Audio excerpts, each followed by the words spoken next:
राजमाता कस्तूरी देवी नरसिंह देव को बतलाती हैं कि विवाह के कई वर्षों बाद तक जब हम निसंतान थे, मैंने भी उस सूर्य मंदिर में पूजा अर्चना की और तुम पुत्र रूप में मुझे प्राप्त हुए। माता की बात सुनकर नरसिंह देव मां को कोणार्क में संसार का सबसे भव्य और विशाल मंदिर बनाने का वचन देते। सदाशिव सामंतराय महापात्र, जो शिवई सांतरा के नाम से लोकप्रिय थे, वे अपने सहयोगी बीसू महाराणा के साथ मंदिर का प्रतिरूप बनाते और नरसिंह देव के समक्ष प्रस्तुत करते।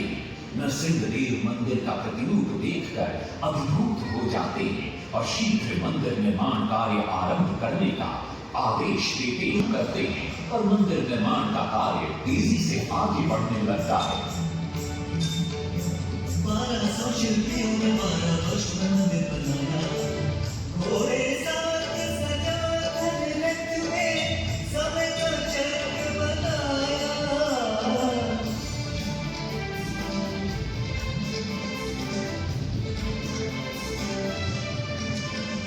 1200 कारीगरों के अथक प्रयास से 12 साल बाद विशाल और भव्य सूर्य मंदिर बनकर तैयार हुआ।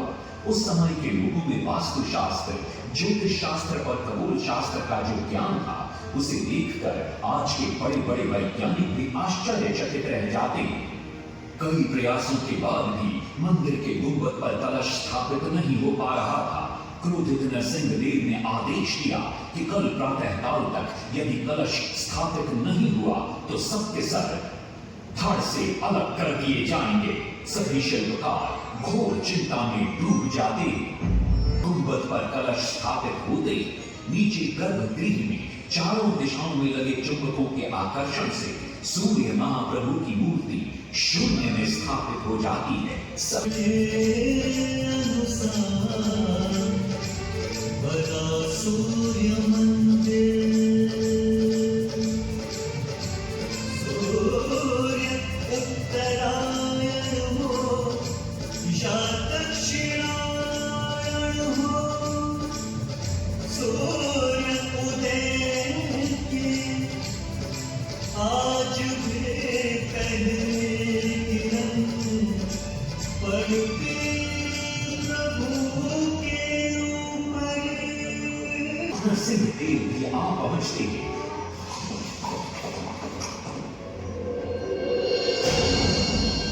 और सूर्य महाप्रभु को शून्य में स्थापित देख वे भी आनंद से भर जाते हैं और शिवई सांतरा की भूरी भूरी प्रशंसा करते हैं। वो ये भी घोषणा करते हैं कि माघ शुक्ल पक्ष की सप्तमी को मंदिर की प्राण प्रतिष्ठा की जाएगी। लेकिन शिवई सांतरा कहते, राजन, तिथि तो अच्छी है, लेकिन मंदिर की प्राण प्रतिष्ठा के लिए ये शुभ नहीं है। किंतु राजा अपनी बात पर अड़ जाते। शिवई सांतरा को दुख होता है और कोई वाद विवाद किए बिना वे हमेशा के लिए वहां से चले जाते।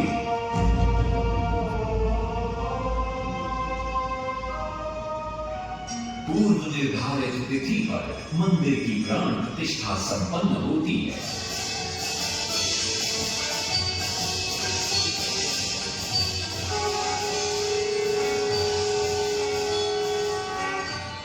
लेकिन कुछ दिनों बाद अमंगल होना शुरू हो जाता है।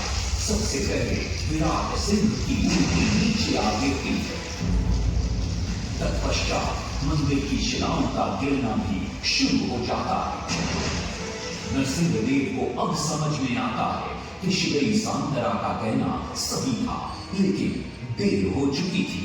बहुत साल बाद मंदिर के आसपास जंगल उगा और ये मंदिर घने जंगलों के बीच छुप गया। जब अंग्रेजों ने जंगल के बीच इस मंदिर को देखा तो उन्होंने इसका पुनरुद्धार किया। आज आप उसी विशाल मंदिर के भग्नावशेष देख रहे हैं। ये है इस प्रसिद्ध मंदिर की कथा।